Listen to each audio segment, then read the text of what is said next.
Joining us now, the Prime Minister of Georgia. Thank you, sir, for being here. Hi, Brett. You're meeting with officials here in Washington. You have a long-standing relationship with the U.S., obviously. Tell me about that relationship now with this administration. Thank you, Brett.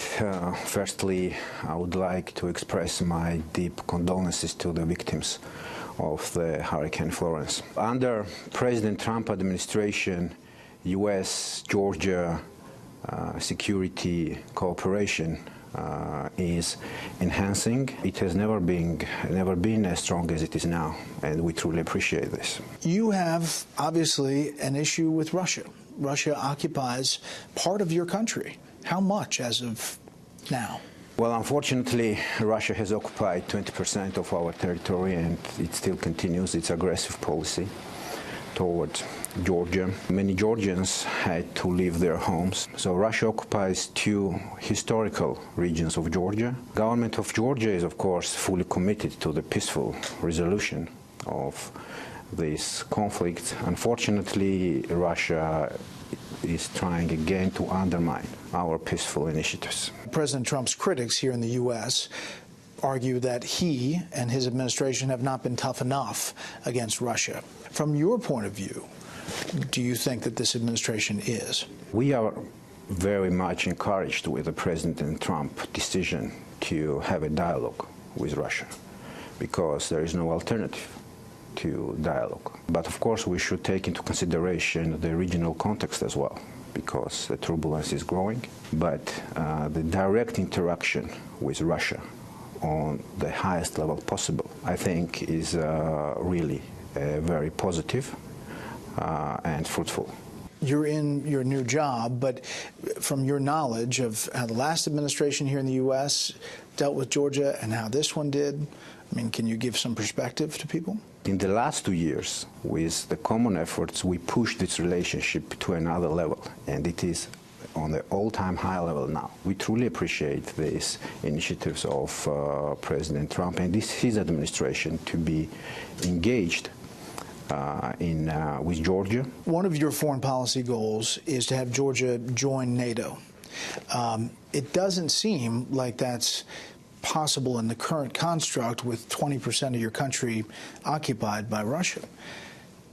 Are there ways around that? The territorial integrity and sovereignty of Georgia is a red line for us.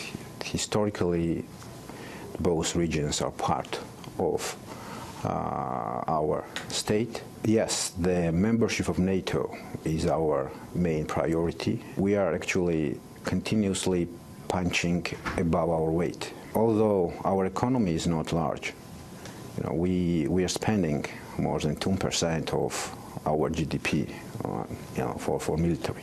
Our relationship with the United States and our friendship, I would say, is tested in combats. Our soldiers, shoulder to shoulder, are fighting with international terrorism in Afghanistan and in Iraq. We are the largest per capita contributor to these international missions.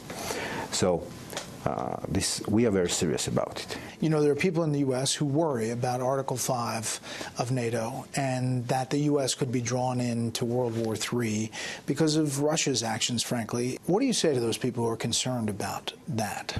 If Georgia joins NATO, this will make our region much more predictable and sustainable, which is in the best interest of Russia. You are going to spend a number of days here meeting with officials in Washington, and then you're going to go to the UN for the General Assembly meeting.